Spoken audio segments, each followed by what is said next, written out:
Bueno, buenas noches. Encantados de tenerlos acá en nuestra casa, la familia Neira Castilla.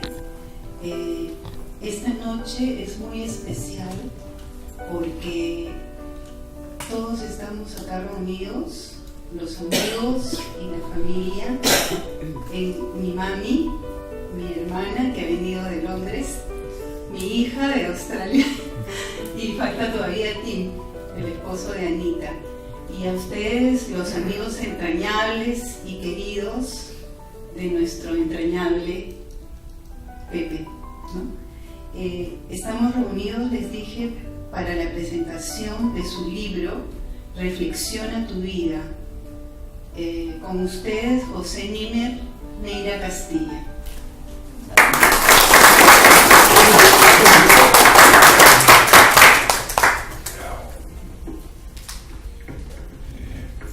Buenas noches, bienvenidos desde siempre. En primer lugar quiero agradecerles por estar presente y si me permiten una sinceridad les digo que hoy, a diferencia de mis reuniones que he hecho en mi cumpleaños, es un día especial porque he escrito un libro con el afán de tratar de comunicarme con ustedes los lectores y brindarles una información que yo creo que es válida porque está fundamentada para que ustedes la asimilen, la analicen y la apliquen en su vida cotidiana. Esa es la idea. Entonces, me embarga una emoción muy grande porque en primer lugar está mi madre, Rosa Castilla, que es la primera vez que está en una reunión acá en mi casa. Y aparte de mi familia, miro para allá, miro para acá, todos son amigos. O sea, me da una emoción inmensa. Y soy como la canción de Roberto Carlos, ¿no? Para mí ustedes son 1 millón de amigos para mí. Sí, muchas gracias por venir. Bueno, la presentación, mi madre, mi hermana Ani, como ya dijo mi hermana que venía de Londres, Paulita de Australia, ambas doctoras. Los saludos, mi hermana mayor, mi hermana Marco, que no sé por dónde está. Hasta la mano. Mi hermano Gino. Fiorelita, mi sobrina que se va a encargar de todo lo que es videos y fotos. Y mi sobrino Sebastián, que ha hecho todos los bocaditos que él es chef, recibido. El Gordon Bleu. Entonces él se va a encargar de la venta de los libros. Bueno, paso rápidamente a decirles la reseña histórica de este libro, cómo nace. Yo estando en Punta Hermosa, que ahí tenemos un negocio que es la casa de mi hermana Ani, que vio en mí la posibilidad de que yo pueda dirigir ese negocio. Y yo lo asumí como tal esa responsabilidad, ¿no? Y creo que lo hice bien porque yo mismo 3 años estuve en Punta Hermosa. Y creo que fue el segundo año donde yo ya empiezo a escribir, ¿no? Me venían a mi mente ideas, estando en contacto con la naturaleza, ¿no es cierto? En la playa, venían ideas y empecé a escribir. Me acuerdo ese día hice 6 reflexiones. Me puse a hacer títulos, hice 7 títulos de diferentes libros. Bueno, no cierro.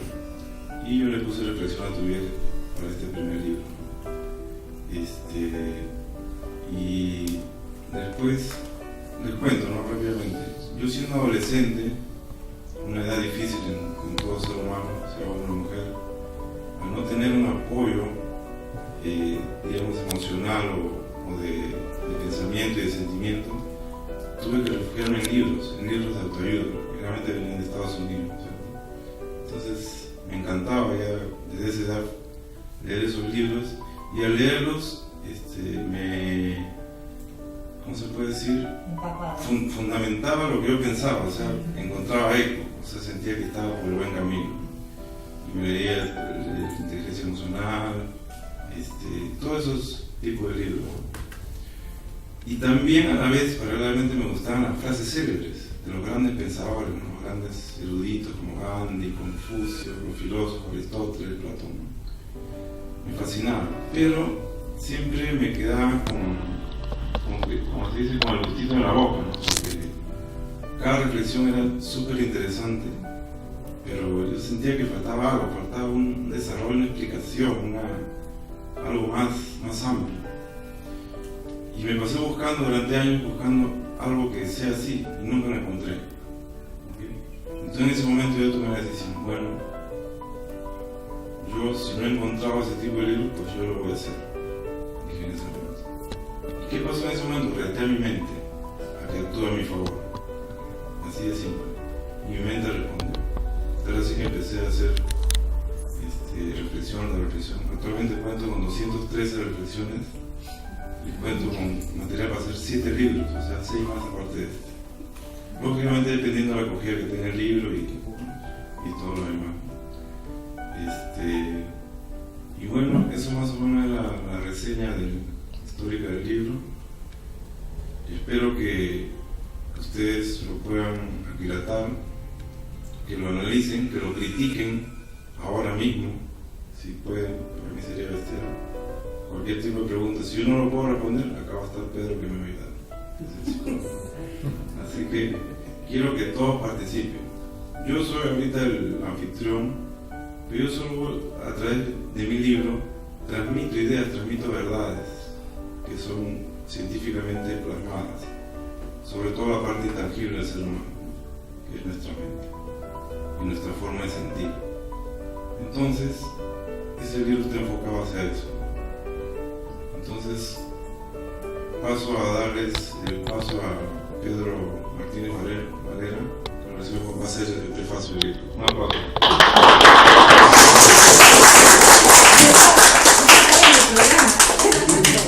No lo leí en el programa. Bueno, ante todo, muy buenas noches, estimadas amigas, amigos. No me lo esperaba, pero sí me gustaría un poco comentar, por ejemplo, la experiencia de tenerlo como a José de alumno, ¿no? Que eso fue lo que sucedió. José es entrenador de fútbol y yo durante 5 años fui profesor para entrenadores de fútbol y un poco yo aplicaba el psicoanálisis, ¿no? Porque yo vengo de una corriente psicoanalítica que es el tronco un poco de todas las otras terapias, ¿no? Que es la terapia familiar, la terapia conductual, gestal, programación neurolingüística. O sea, Freud es un poco la base de todo, aunque muchos discrepan de lo que estoy diciendo. Pero bueno, José es uno de los alumnos que más se interesó en cómo aplicar el psicoanálisis al deporte, ¿no? Justo lo que comenzaba también con el amigo entrenador. Y bueno, hicimos durante estos 5 años bastantes cosas interesantes, ¿no? Y no solo de fútbol, porque el fútbol no es el único deporte. Definitivamente creo que es en nuestro país el peor deporte, pero es el deporte que más se escribe y se habla y se gasta, ¿no? Y aplicábamos cosas, por ejemplo, como dentro de los hermanos, dentro de las ubicaciones de los hermanos, el puesto de arquero, ¿para qué hermano es, digamos, el más recomendable? Y yo se lo pregunto a ustedes, ¿no? Es algo que en el libro, en las reflexiones, yo veo que un poco José lo ha puesto, pero ahí está. Pero un poco el tema, por ejemplo, de una de las clases era, a ver, el arco, generalmente ¿quién lo ocupa? ¿El hijo único? ¿El hijo mayor? ¿El hijo intermedio? ¿O el hijo menor? Que a veces nosotros mismos no nos damos cuenta quiénes somos, ¿no? Por eso José cuando pone reflexiona tu vida, ¿qué hijos somos dentro de la familia? José creo que es el menor, ¿no? Yo también soy menor. Pues posiblemente por ahí va la empatía, ¿no? Y veo en sus amigos, pues que recién los he conocido, he tenido el gusto de conocerlos primera vez que vengo a la casa de José, y veo pues que dentro de sus amigos hay empatía. Si sería bonito, ¿qué ubicaciones tienen los amigos dentro de su familia? ¿Y por qué son amigos, ¿no? Y se van a dar con la sorpresa que casi comparten la misma ubicación de hermanos en las familias que pertenecen. Bueno, y así hacíamos un poco con el tenis, ¿no? Aplicábamos, bueno, los tenistas, ¿no? Nadal, a ver, Nadal, ¿qué es? ¿Es hijo único, hijo intermedio? Y comenzábamos y aplicamos el psicoanálisis en estas cosas, ¿no? Y José destacaba, ¿no? Siempre uno se da cuenta cuando hay amigos, alumnos que destacan, ¿no?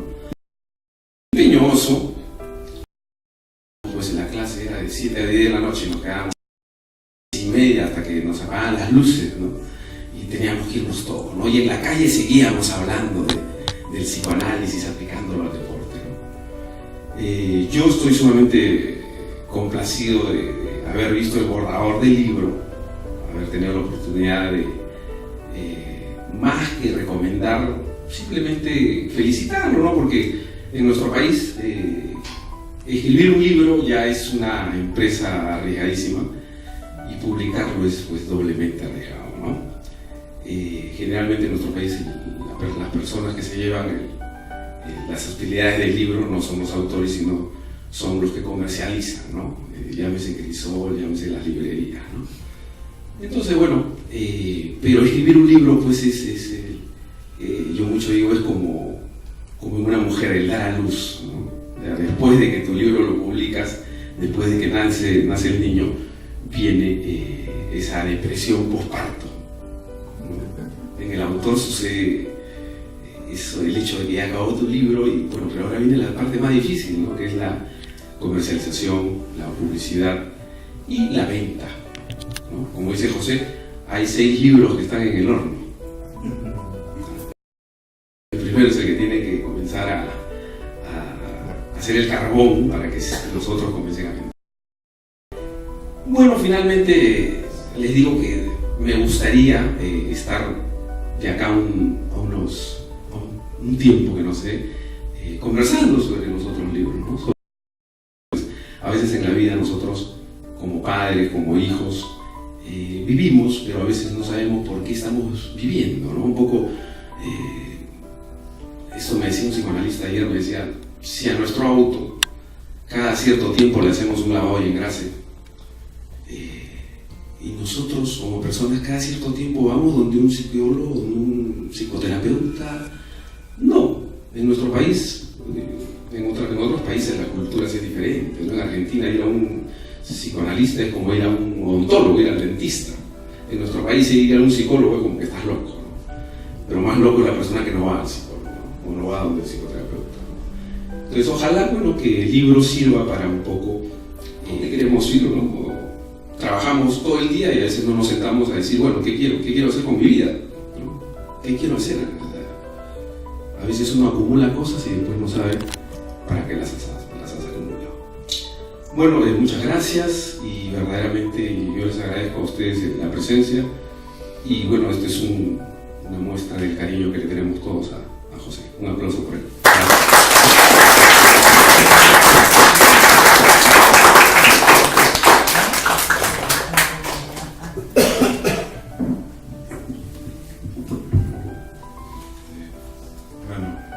Entrando ya a lo que es el libro, quisiera tomarme la libertad, más o menos para que entienda más o menos hacia dónde va orientado el libro.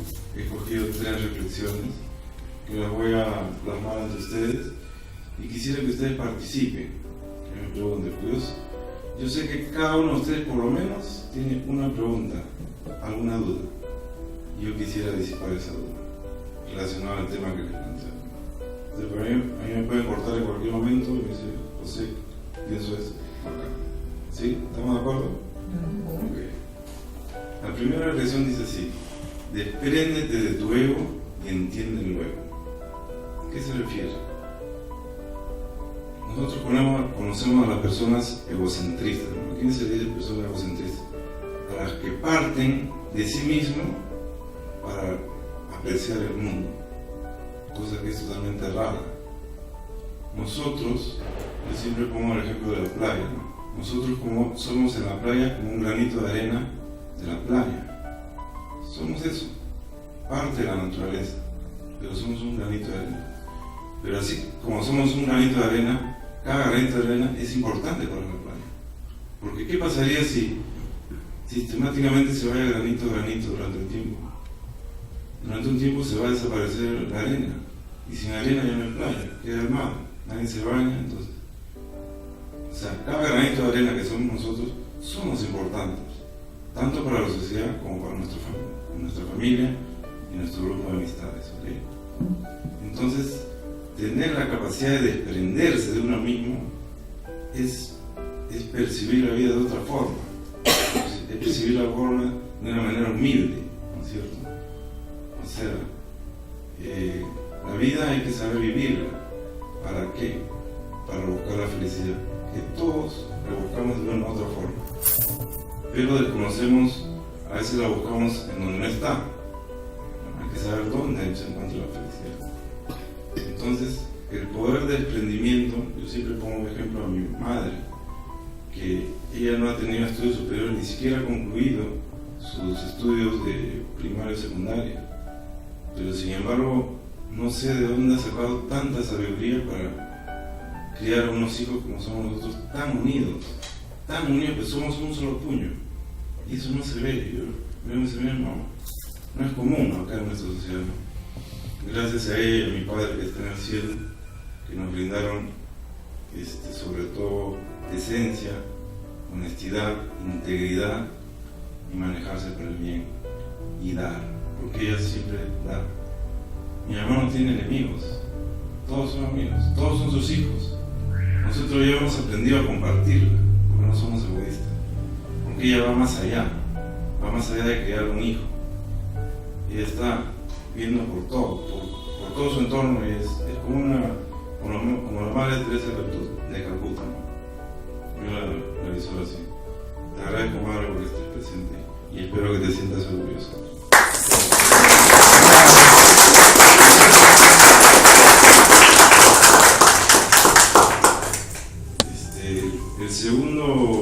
La segunda reflexión dice así: sé protagonista, crea las situaciones, haz que las cosas sucedan, gesta tu destino. ¿Okay? Sé protagonista, crea las situaciones, haz que las cosas sucedan, gesta tu destino. O sea, en la vida yo lo divido en dos grupos de personas, los seres humanos, ¿no? Los protagonistas y los espectadores. Por ejemplo, en este momento yo estoy asumiendo un rol protagónico, ¿no es cierto? Y ustedes están asumiendo un rol de espectadores, ¿sí? Pero yo quisiera que eso no se mantenga. Quisiera que ustedes participen y, si es posible, si tienen las ganas del atrevimiento, se acercan acá y delante del micro dicen: José, tengo esta duda. Y para mí sería bestial. Me pueden cortar en cualquier momento. Entonces, ser protagonista es una actitud muy importante, porque es desarrollar nuestra capacidad de liderazgo. Hay que ser líderes para ser protagonistas. Entonces, cuando una persona desarrolla esa habilidad, porque se puede desarrollar, se nace líder, pero también se hace líder, como en todo.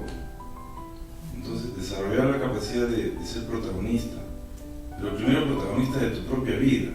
O sea, agarrar el timón de tu barco y manejarlo según tu criterio, tu forma de pensar, tu enfoque en la vida, que tiene que ser positivo, ser objetivo y ser humilde, ¿no es cierto? Entonces, me parece muy importante que nos esforcemos por ser protagonistas y no limitarnos solo a criticar lo que pasa en la sociedad o lo que pasa en el fútbol, porque todo el mundo critica y es muy fácil criticar, pero ¿qué aporte damos nosotros para ese problema que planteamos? Eso es lo que yo les invito a que reflexionen de esa manera, porque estamos acostumbrados a eso. Entonces, hay un dicho de Gandhi que dice así, ¿no? Sé tú el cambio que esperas del mundo. Miren que sabe esa frase. Sé tú el cambio que esperas del mundo. En lugar de criticar, tú desde tu trinchera, desde tu huequito, genera un cambio en ti primero, en tus familiares, en tu círculo de amigos. Estoy totalmente seguro y convencido de que si el ser humano, hablamos de nuestra sociedad, hiciéramos ese tipo de reflexión y nos guiáramos hacia esa motivación, estoy seguro que la sociedad cambiaría radicalmente. Porque los dueños del Perú no quieren que la gente despierte, quieren que sigan siendo espectadores. Y ellos nos dan migajas y con eso nos contentamos. Y agachamos la cabeza y decimos: sí, bueno, él manda, yo escucho, ¿no es así? nosotros tenemos que sentirnos libres. Y para ser libres hay que actuar por convicción. Esa es la tercera y última reflexión que quiero compartir con ustedes. Que dice así, actúa por convicción y entonces eres libre. Y serás insuperable. ¿Quiénes son las personas que actúan por convicción? ¿Qué es actuar por convicción? Pregunto yo. Si no, a dedo. No es necesario. A mí me gustan los sorteos, a ver. La convicción bajo tus pensamientos, bajo lo que tú crees. Actuar por convicción. Giovanni. Es no actuar por interés, sino por lo que se cree que es correcto. Exacto. Muy bueno. ¿Alguien más que quiera? Fernando. ¿No está Fernando? Acá estoy. No, es transmitir lo que uno piensa y siente. Propagarlo. Muy bien. Sí, pues. César. Yo creo que para mí es muy importante el convencimiento, para mí está atado a la convicción. Es estar convencido tú al 100% de que lo que haces es correcto.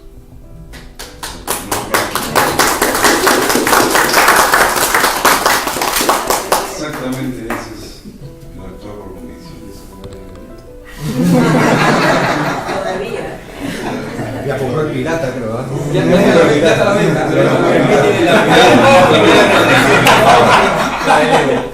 el pirata, el de esquina está. No he dicho eso, no he dicho eso. Échale.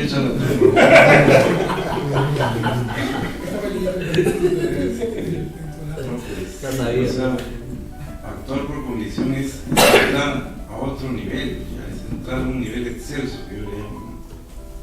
Porque la persona que se maneja con algo que nos han enseñado la sociedad y nuestros padres por su ignorancia, de ser menos espectadores, no tomar protagonismo, no opinar, quedarnos con la duda. A veces vamos a una conferencia como esta y vienen con 2 o 3 dudas y se retienen con 7.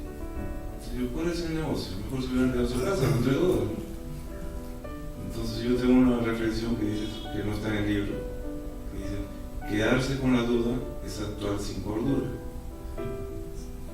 Entonces, yo lo que quiero y sale mucho. Ese es el libro, el sexto libro. No estoy seguro si eres escritor o eres poeta, porque todo rima. Está bien. Sí, para recordar, ¿ves? Para recordar. Claro, ese es Memotécnico, ese es el asunto. Ese es el marketing. Entonces quisiera que nadie se quede con una duda respecto de lo que yo estoy planteando, la parte psicológica, la parte filosófica del ser humano. Eso es lo que a mí me mueve. Pueden participar cuando quieran. Y entonces ese es el fin del libro, ¿no? Actúa por convicción y entonces eres libre. La libertad no solo es de cuerpo, sino de pensamiento y de sentimiento. La libertad del cuerpo la pierdes cuando entras en la cárcel, por ejemplo. Te cortan tu libertad. Pero no tu libertad de pensar. Pero el ser humano primero siente que piensa. Después piensa y después actúa en fracciones de segundos. Entonces así es lo que. Entonces el cuerpo y la mente se complementan. ¿Por qué? Porque si solo existiera la mente, no tendría cómo expresarse, ¿verdad? Sería un aire. Y el cuerpo sin la mente tampoco se movería.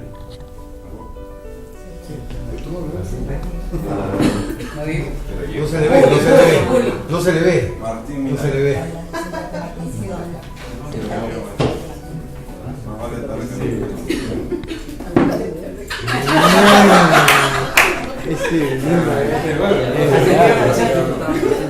Antidoping, por favor. ¿Para qué llegar yo? Yo ahorita termino y me voy para allá. Con RPP está hablando. Estás en vivo, Y Pepe. entonces, esa es la idea, ¿no? Ahorita si no me convicciono. Llegar a actuar por convicción es estar convencido de lo que uno es primero, de las potencialidades que tiene, que están por descubrir, que tenemos todos. Todos hemos sido dotados de una mente sumamente poderosa. todos los seres humanos. Pero hay unos que destacan más porque desarrollan más. De alguna manera tienen la habilidad o nacen con esa habilidad o la descubren. Y es entre uno y otro. A veces nosotros miramos a un amigo, por ejemplo, un compañero que destacó más que nosotros. Fue profesional, es gerente, le va muy bien, casado. Nos preguntamos, ¿por qué él y yo no? ¿Qué pasó ahí? Entonces decimos, no, pues es un pata recontra inteligente, pues, o sea, es otra cosa. Yo nunca llegaría ahí. Falso. Él descubrió, mediante las experiencias que tuvo, que hay otras formas de enfocar la vida. Hay otras formas. ¿Cómo? ¿Qué formas? Siendo positivo, siendo humilde, siendo objetivo. Quisiera preguntarles, ¿qué entienden por la persona positiva? ¿A quién se le dice que una persona es positiva? ¿Quién dice? Mario. Ya te estabas escondiendo. No entiendo por una persona positiva. Yo me considero positivo, por ejemplo, porque veo las cosas para el bien, generalmente para el bien. Creo, y cada vez que pienso en algo, creo que lo voy a lograr. ¿Correcto? Yo, por ejemplo, no trato de reflexionar como tú, ¿no? De ahondar por un tema que me he trazado metas en la vida en las cuales no me está permitiendo, por ejemplo, ponerme a meditar. Lamentablemente he tomado la decisión de ser un empresario y no me está yendo mal, ¿no? Y eso ha hecho que mi evolución continúe cada vez como una bola de nieve se está haciendo más grande, ¿no? Eso me ha hecho desde un principio, o sea, eso fue de un principio siendo positivo. Hubo etapas efectivamente en las cuales uno se siente un poco apoyado y uno siente como destacamiento porque uno se deja llevar por cierto negativismo. O sea, ahora en los peores momentos siempre me calmo y digo, no, a ver, ¿qué de positivo le saco al día? ¿Cómo puedo ser yo? ¿Cómo puedo lograr mejorar la situación? Y bueno, no, tengo amigos que me conocen de hace 15 años como César, creo, ¿no? 20 años y han visto la evolución, ¿no? Como te digo, no soy de ponerme a reflexionar y estar, pero tengo una manera de pensar así. Y tú me conoces, ¿no? Mario es un empresario de éxito y es cierto, o sea, él está hablando de actitud positiva. Pero ¿qué es ser positivo? Ser positivo es la persona que se enfoca en el, ¿cómo se puede decir? En el contenido, más no en el efecto, sea de las cosas o de las personas, ¿sí? El contenido más no el efecto. Entendido de efecto por algo que le falta o que no tiene, ¿okay? Esa es la definición de la persona positiva, que se enfoca en el contenido. Conoce una persona que enfocas en las cosas buenas que ella te puede transmitir, más no en las malas. Porque no sé si han leído el libro El Secreto, un autor norteamericano, que habla del poder de la atracción. Todo su libro se basa en, y tiene un video también, habla de eso, ¿no? Del poder de la atracción. Y es cierto. Por eso que yo en mi libro todas mis frases, la mayoría son afirmativas. Son afirmativas. Y eso les invito a que reflexionen y traten de actuar de esa manera, expresarse con frases positivas. Porque el cerebro, nuestro cerebro tiene una peculiaridad para procesar las ideas. Les explico así rápidamente. Por decir, si existieran dos países, Chile o Argentina, yo podría decir, o mi amiga Che, podría decir, yo soy Argentina, o yo quiero ser argentino, y otra persona puede decir, yo no quiero ser chileno, y aparentemente las dos significan lo mismo, ¿cierto? Significan lo mismo, solo que la primera es frase afirmativa, la segunda es frase negativa. ¿Cómo procesa el cerebro esa información? La frase afirmativa la procesa tal cual es. La frase negativa, la parte más fuerte no es el no, sino la siguiente parte. No quiero ser chileno, no, el no es más débil. Entonces el cerebro, científicamente está demostrado, procesa la segunda parte. O sea, el no lo descalifica. Entonces, conclusión, termina siendo chileno. Depende. Así es como... Entonces, así es como funciona nuestro cerebro. Por eso se dice y se repite que uno debe utilizar palabras afirmativas, ¿no? Entonces, eso es lo positivo. Claro, porque, repito, Sí. casi siempre se dice, cuando te preguntan, ¿y cómo estás? Y uno dice, más o menos, ahí voy. No, que nunca se debe decir para que cuando te preguntes cómo estás, estoy bien. Sin necesidad de decir, estoy muy bien, porque de repente no estás muy bien, pero tienes que decir muy bien. Esa es la manera de cómo tratar tu mente para positivo. Exactamente. Muy acertada la persona. También la doctora. Es cierto, o sea, nuestra mente va a responder a lo que nosotros le pidamos. Va a responder. La pregunta es, ¿qué le pedimos a la mente? ¿Nos enfocamos en lo negativo y no va a traer eso? ¿O nos enfocamos en lo positivo? Es una elección. El ser humano actúa por manera voluntaria. Nadie puede ser coaccionado, porque eso es terrible, ¿no? Es quitarle la libertad. Cada uno elige. Uno elige la información que ha adquirido durante sobre todo su infancia y su adolescencia, siendo joven. Nosotros hemos permitido voluntariamente que esa información ingrese, desconociendo si es buena o si es mala. Porque, por ejemplo, la persona que nos crió, que fue mi abuela, la sociedad nos enseña, ¿no? Que los padres, los abuelos gozan de inmunidad diplomática, ¿no? O sea, son intocables. La religión lo dice, honrarás a tu padre y a tu madre. Pero, ¿quién prepara a los padres? Nadie. Los padres son como los animales, actúan por instinto, o porque como lo criaron, nada más. Pero no se esfuerzan y no hay, lamentablemente en nuestra sociedad, no hay una formación para ser padre, que es la profesión más difícil. Acá está Giovanni, que es entrenador menor, no me deja mentir. ¿Sí o no, Giovanni? Cada edad del niño tiene una forma de enfocarlo y de guiarlo distinta. De 2 años, de 4 años, de 6 años, 7 años, 10, 12 años. ¿Cierto, Giovanni? Sí. Enfocado en el fútbol, pero tratando de ser niño. Entonces, criar un niño, una niña, es muy complejo. ¿Qué hay que tener? Conocimiento. Los errores de los padres son por ignorancia. O sea, nadie los va a censurar ni ver. Pero estamos en el derecho de negar una información negativa si es que la percibimos y decírselo con educación, pero con energía. ¿Sabes qué, papá? ¿Sabes qué, mamá? ¿Sabes qué, abuelo? Esto no me parece. Mi raciocinio me dice que esto me va a perjudicar. Discúlpame, no quiero que lo vuelvas a hacer.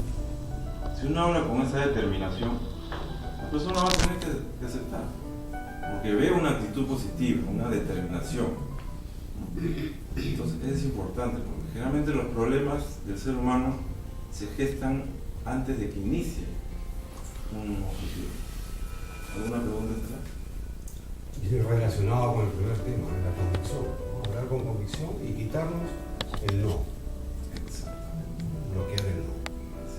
Lógicamente hay momentos que uno tiene que hacer una frase de vez en cuando, negativa, ¿no? Obviamente, ¿no? Pero la idea es que sea 95% de frases afirmativas y 5% de frases negativas. el no bloquea a la persona. Exactamente. No puedo, no esto, no llegué, no tal. Pues eso poco a poco va bloqueando. No es el no. Va bloqueando a la persona. Pero La no mente. solamente No estamos hablando del no asertivo. Claro. El no de asertividad, de no, esto no va conmigo y no. Sí, no, te va a dar la mente sabe algo, no, o sea, la mente desarrolla lo que tú le metas. Exactamente. No, sí. Yo te quería preguntar algo. Pero por favor te breve porque me han dicho que hay ley seca hasta que tú termines. ¿No te conseguí el libro? Pepe, para ti es lo mismo, y después va a venir una segunda pregunta, ser positivo y negativo, o es muy parecido, porque no hay palabras exactamente iguales, son acepciones, ¿no? ¿Es lo mismo ser positivo y negativo que pesimista y optimista?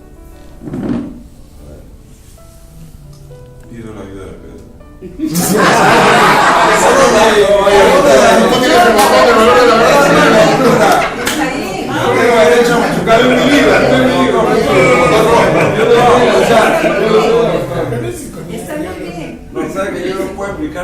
que Pedro lo ha Sí, Pedro, por favor. Pero Pepe, explícalo a tu manera y Bueno, complementa en realidad yo quería hacer una acotación, pero me pareció más simpático hacer una pregunta. Pero la acotación sería esta, ¿no? De que salió mi argentino que está por allá. Salió la primera reflexión. No, es una broma. Pero siempre con Pepe teníamos la hora filosófica y este compadrito la quería tener en la situación en que estuviera. No estamos en la playa, la hora filosófica. Yo digo que estamos en la playa divirtiendo que la hora filosófica. Pero sí le hemos hecho mucho en mi casa, porque teníamos la costumbre de juntarnos amigos a jugar a jugar cartas. No jugamos mucho cartas, pero podían ser dados o podían ser juegos de mesa que siempre yo he tenido muchos. Pero lo cierto, nos juntábamos y él decía, pero un momentito, tiene que haber una hora filosófica, o es al comienzo, o es a la mitad, o es al final. Todos aceptábamos pues el final porque era la lógica, ¿no? Entonces la acotación es de que en verdad lo que dices es bien interesante. No pensaba que me iba a entusiasmar con el libro, la verdad, porque habíamos hablado de Tarapoto y creo que me dijiste las 3 peores reflexiones, pues terminamos casi peleando, ¿no? Porque yo te decía que debía ir así, tú decías que así era, ¿no? Pero bueno. Ahora te realice acá. Sí. Pero lo cierto es de que ser positivo, ser negativo, ya, es algo harto complicado decir de que es una opción. En realidad hay gente que no tiene opción.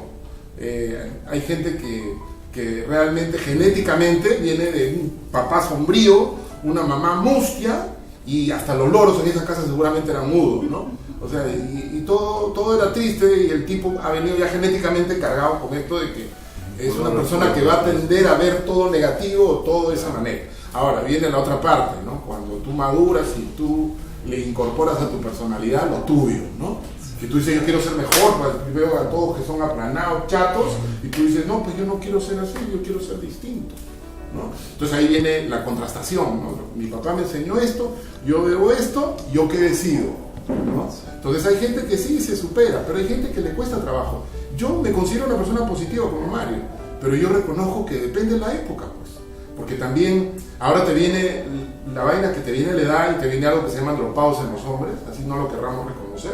A las mujeres le viene y a los hombres también les viene una situación incómoda a cierta edad. Y te hace cambiar, te hace reflexionar, te hace pensar distinto. Y caes en cuenta de que de vez en cuando te deprimes. Pero ¿cómo te superas? Por ejemplo, venir a esta reunión a mí me anima, me levanta, me pone optimista. Entonces realmente optimista y pesimista va de acuerdo a la circunstancia, y también depende mucho en realidad de qué estés hablando, porque si hablas psicológicamente tú puedes ser positivo y negativo, pero hay situaciones en las que no van. Pues un doctor que tiene que decirle a alguien que tiene cáncer terminal, ¿cómo puede decírselo positivamente? Oye, ¿sabes que lo positivo te vas a morir bien rápido? No es algo, ni con un chiste lo levantas al tipo, porque le hacen una noticia bomba, ¿no? O cuando a alguien le pasa algo malo. Justo ayer y anteayer me han pasado que yo tengo, no sé si la facilidad de involucrarme mucho, pero me llaman para darme malas noticias y decir qué hago. Me dice una amiga, acabo de salir del carro y me lo han prestado para aprender a manejar. Pucha, ¿cómo le dices que cómo se le ocurre pues poderse manejar si todavía no tiene experiencia? Y ahora otra amiga que se ha pasado haciendo queques toda la semana y le han robado ahorita 500 soles, le han robado que había hecho con su platita, ¿no? Y le han robado el celular, le han robado todas sus tarjetas de crédito, y la chica tiene un optimismo a toda madre, como dicen en México, pero a la vez alicaída, pues, pucha, diablo, iba a venir para acá, me he tirado 20 minutos, dije, me demoro en 10 a hacerla reír, y en el 20º minuto le digo que le invito a almorzar, y se terminó todo su depresión, y dicho y hecho, pero pucha, te das cuenta de que la gente, en ese momento tú crees que ella puede ser positiva, yo trataba de estimularla, ¿no? Y decirle, eso lo vas a recibir de otra manera, pero no había nada que lo levantara. Le ofrecí, se iba a comprar un pisco finísimo, le ofrecí darle el pisco y nada, me ofrecía a prestarle la plata que se le había perdido una parte de ella, y tampoco lo quería, lo que ella se sentía era tonta en ese momento. Entonces a esa persona que está muy pesimista y muy negativa, porque se comenzó a criticar, la levanté y le saqué el otro lado, el que ella tiene. Pero no todos tenemos amigos que nos levanten, pues entonces el punto es que depende de las circunstancias. Ser positivo y negativo no es algo de lo que tú puedas pasarte fácilmente de un lado al otro, ¿no? Correcto. Y de Salvador. No, un poquito para redondear, lo que César menciona. Una vez leyendo la memoria de Freud, a Freud le preguntaron algo parecido, ¿no? Y yo creo que lo que él respondió, yo creo que nos va a servir a todos, y me sirve a mí en la vida, ¿no? No es que hay que ser ni optimista, ni tampoco hay que ser pesimista. Freud dijo hay que ser analista, y viene como lo que tú nos dices, o sea, la persona tiene que analizar el momento, la circunstancia. Entonces, no se trata ni de optimista, ni de negativo, ni de pesimista, sino que hay que ser analista. Lo que pasa es que no nos enseñan a veces a ser analistas, o sea, analizar qué te está pasando. Entonces, según el análisis, tú simplemente das la respuesta. Ahora, que la respuesta sea positiva, negativa, no sé, pero yo creo que el ser analista al menos va a ser una buena forma de poder resolver la circunstancia en la que estás viviendo. Excelente punto. Una cosita nomás que quería decir. A mí me parece que el positivismo es una actitud que tienes para enfocar la vida y sacarle el lado bueno de las cosas. A veces te suceden cosas terribles, pero de repente después de la experiencia que tiene tu amiga se hace más fuerte, consigue que le presten la plata y sigue para adelante. Porque si todo fuera fácil, ¿no? Si todo fuera flat, no tendría esa fuerza, esa fortaleza que le da tener ciertas caídas en la vida. Pero depende de la actitud con que tú veas. Tú eres positivo, tú sabes que de esa vas a salir, ¿no? Y fíjese qué tan cierto es esto, que a veces de hogares que han recibido la misma forma de educación, no todos los hijos lo asumen de la misma manera. ¿No? ¿Qué es eso? Me permite, Pedro. Tiene la respuesta. Eso de los hijos son criados por unos padres porque es diferente. Hay hijos que de eso que le pareció al otro muy negativo para él puede ser un empuje para salir en la vida. No sé si ustedes lo notan dentro de sus hermanos, dentro de los primos, dentro de los amigos. A mí me parece que es actitud, porque a ti te puede suceder, no todo en la vida es fácil, a todos nos ha pasado, pero de repente cómo tú lo veas y qué vas a sacar de esos momentos difíciles, tú que eres empresario. Hay momentos pero terribles, ponte que te viene la ciudad, que se te fue que te asalten, porque a mí me han seguido con plata de banco, que se te fue un empleado, ¿no? El mejor que tú tenías, que lo has entrenado, qué sé yo, 1, 2, 3 años, se te va a ir.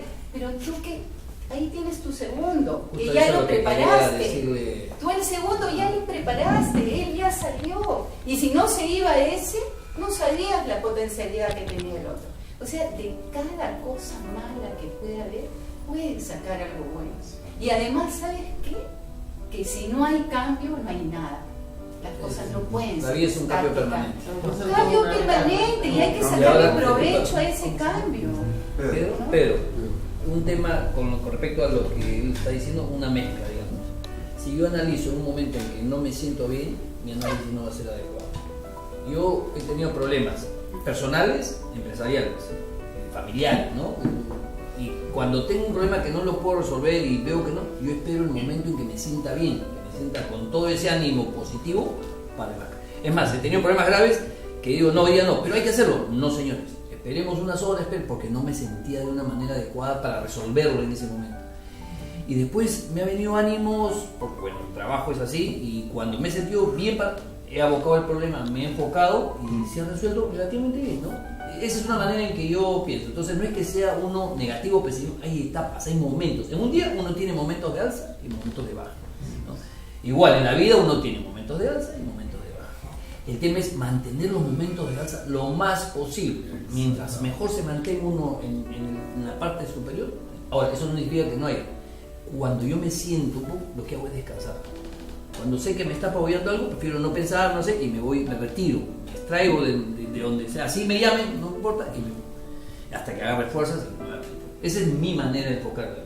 Como digo, yo no soy de escribir, de pensar, pero yo tengo enfoque para diferentes áreas, ¿no? Para cada momento, digamos.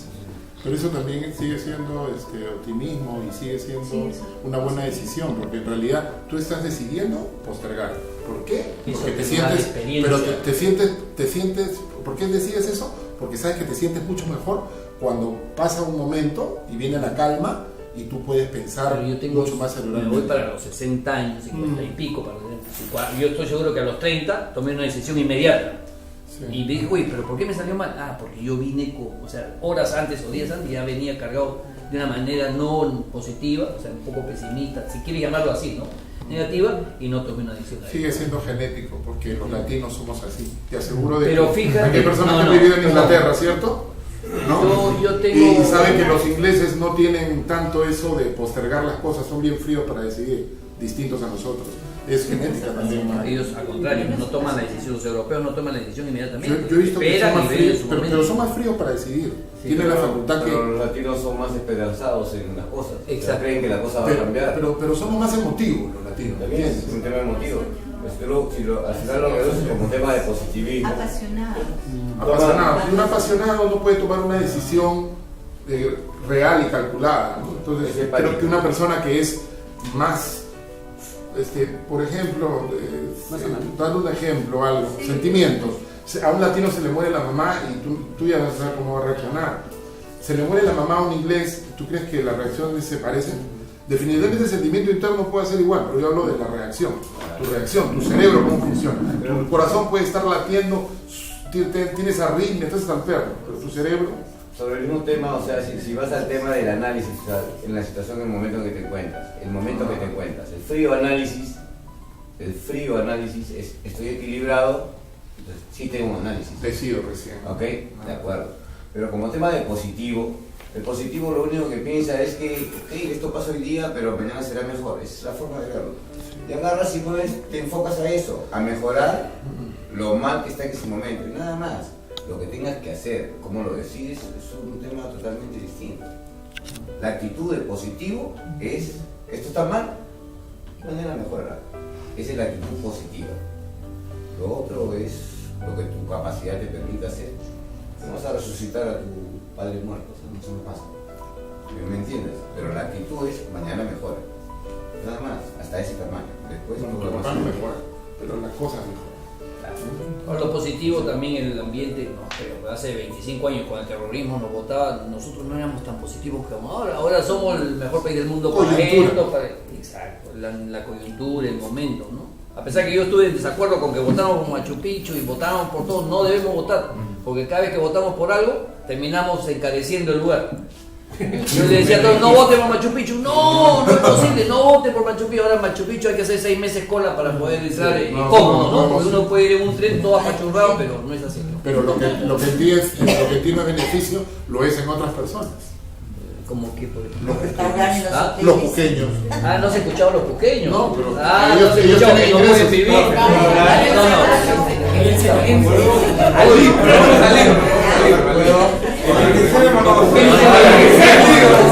Bueno, agradezco todo por sus expresiones y damos en este momento.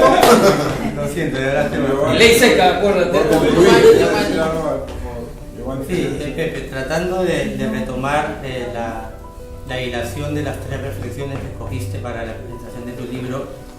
La primera, no ser egocéntrico. La segunda, ser protagónico, ser protagonista. Y la tercera, actuar por convicción. Infiero que las has escogido porque consideras que entre las tantas que tienes, alguna relación tienen de prioridad, ¿no? Y por eso es que las has elegido para este primer libro. Has puesto en el medio, en mi opinión, la que es decisiva, que es la de ser protagónico, o protagonista, o actor de la propia historia. Y acá viene mi duda, y dependiendo de tu respuesta, mi discrepancia, ¿no? Si abriste la polémica, sabes perfectamente que la voy a aceptar. Hemos hablado mucho de estas cosas, ¿no? Prefiero irme cuerdo que irme, como dijiste en tu reflexión, por quedarse con la duda, ¿no? Quedarse con más dudas. Exactamente, ¿no? aunque sea un día en mi vida, trataré de ser cuerdo y voy a hacerlo gracias a tu libro. Se puede ser protagónico sin tener convicciones, por ego. Hay gente que habla, protagoniza y no dice nada, ¿cierto? Se puede tener convicciones y no ser protagónico.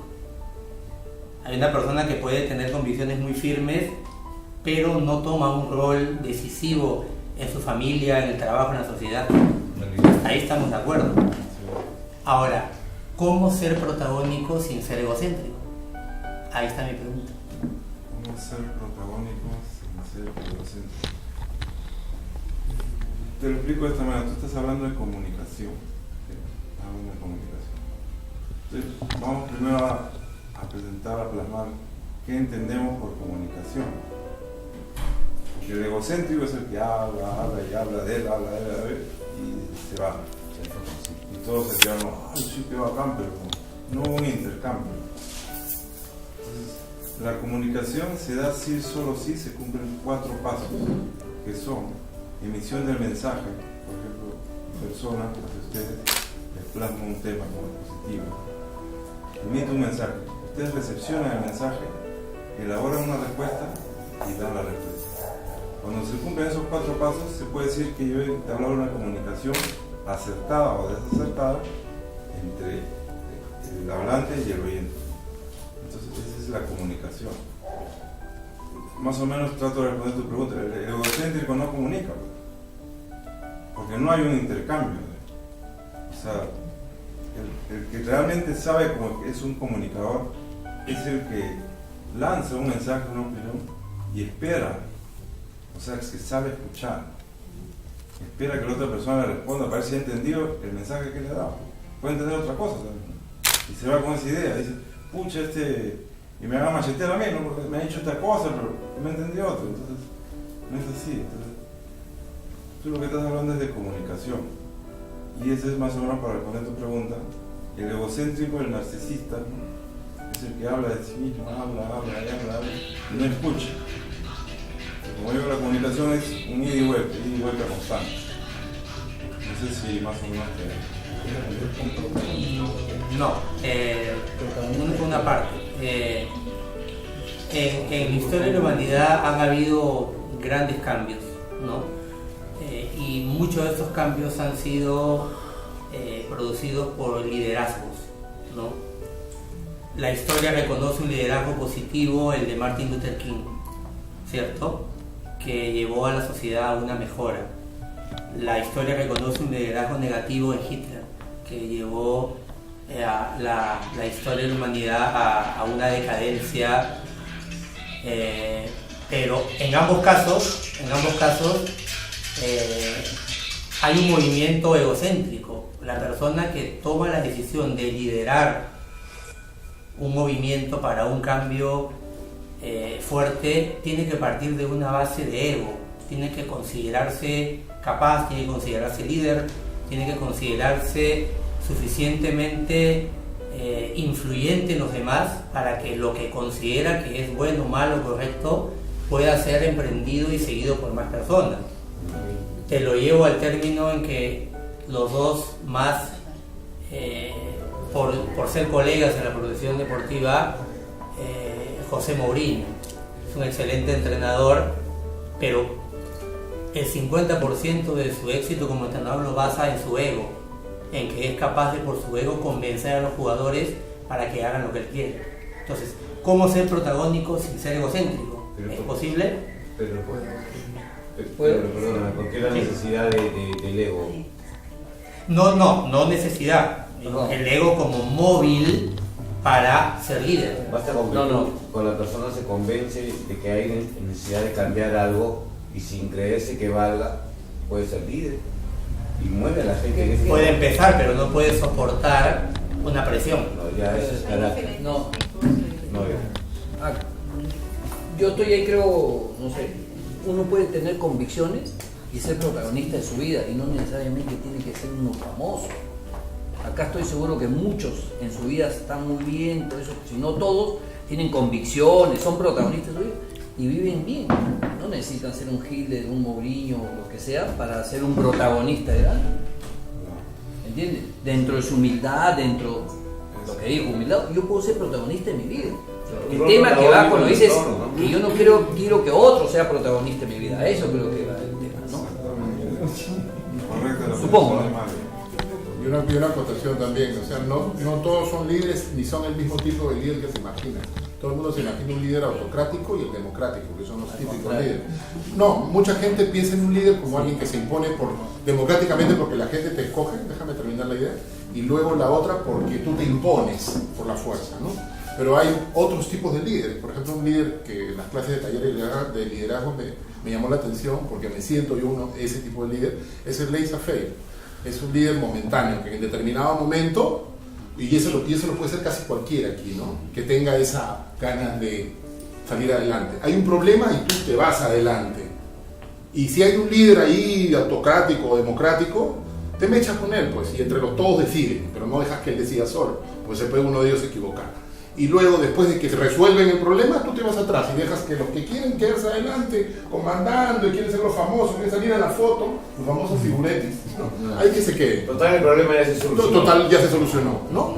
Y eso lo podemos hacer todos. Ahora, si alguien decide no ser ni siquiera ese tipo de líder, pues tratar de tomar una sabia decisión, como has dicho tú hace un rato, escoger una buena decisión o escoger ser protagonista de tu vida, no dejar que todo pase alrededor tuyo y tú no tener una actitud que trate de cambiar eso. Entonces, también puede ser ese tipo de gente. Ya siendo una persona que quiere cambiar, eres como el líder de tu propia vida o tu propio héroe, si quieres decir. Y esa es la gente más feliz. Sí, probablemente. Es muy buena la definición. ¿Qué tienen por humildad? Lo que no viene en Argentina, perdón. Disculpa por ti por mi papá. ¿Quién se le puede considerar una persona humilde? No hablando de condición económica, sino de carencia, sino de su personalidad. Martín. Si tú conoces tu capacidad y reconoces tus limitaciones, o de repente tus talentos también, o sea, lo puedes tener más que de repente que en el momento de grupo, pero no haces alarde de ello. Haces lo que tienes que hacer, sin mucho... Un humilde es lo contrario de ególatra, realmente, ¿no? No es exacto, pero sí es bastante parecido. Claro. La persona humilde es la que conoce sus propias limitaciones y debilidades y actúa en lo sucesivo en base a ese conocimiento. ¿Okay? Es la persona que se define ser humilde. Conoce sus debilidades y sus limitaciones. Pero esas debilidades y limitaciones se pueden modificar. O sea, no es algo que, por eso la persona positiva dice, no, esto lo puedo mejorar. Somos seres imperfectos, pero somos perfectibles, no nos perfeccionamos. Nos perfeccionamos en nuestra profesión, en una maestría, un doctorado, que sea. Pero nuestra parte mental, que es la que guía la personalidad del ser humano, tiene que conocer sus propias limitaciones y debilidades para no patinar. Entonces, por ahí más o menos va la cosa. La tercera es el objetivismo. ¿Qué tiene una persona objetiva? Yo creo que una persona objetiva es una persona centrada, ¿no? Una persona que sabe hacia dónde se dirige, sabe de qué está hablando, sabe cuál es el meollo del asunto, ¿no? Lo contrario es una persona subjetiva, es una persona muy... a veces nosotros nos sentimos así, ¿no? Cuando nos sentimos dispersos, ¿no? Estamos realmente confundidos, ¿no? En realidad son muchas cosas, o son varias respuestas, y casi todas las respuestas son más o menos válidas, pero hay uno de ellos que tiene, pues, la prueba, pero bien clarita en lo que está hablando, ¿no? Por ejemplo, una persona que está convencida de que lo que dice es correcto también. ¿Algún otro más? No, la persona objetiva es la que ve las cosas tal cual son, que no las tiñe de su subjetividad, no mira a través únicamente sus anteojos, sino distingue entre lo que yo quisiera, lo que yo deseo y lo que realmente es, ¿no? Que ve las cosas tal cual. O sea, la definición ve el objeto, no parte del sujeto en primer lugar. Está más caliente que por ahí va la cosa. El objetivismo está definido como que las cosas son por sí mismas al margen de lo que piensa o sienta el ser humano. Es lo que está diciendo mi hermano. Al margen de lo que las cosas existen, al margen de lo que sienta o piensa el ser humano. O sea, ya eso es, querer cambiar eso es cambiar la realidad. La realidad es una sola, lamentablemente. Entonces, uno tiene que alinearse nomás con eso. Por eso, como vuelvo a repetir, nosotros somos un granito de arena de la playa. Eso somos. Pero cada granito es importante para la playa. Nosotros somos importantes para nuestra familia, para nuestro centro de labores, para la sociedad en que vivimos. Y ser un buen ciudadano es participar, es dar soluciones, no criticar. Criticar es muy fácil, puedes dar soluciones. ¿Qué aporte das tú a eso que estás criticando? ¿Qué es lo que tú aportas? Si la gente se preguntara eso, quizá cambiaría más rápido y nuestra sociedad sería más evolucionada. Entonces, bueno, no quiero aburrirlos.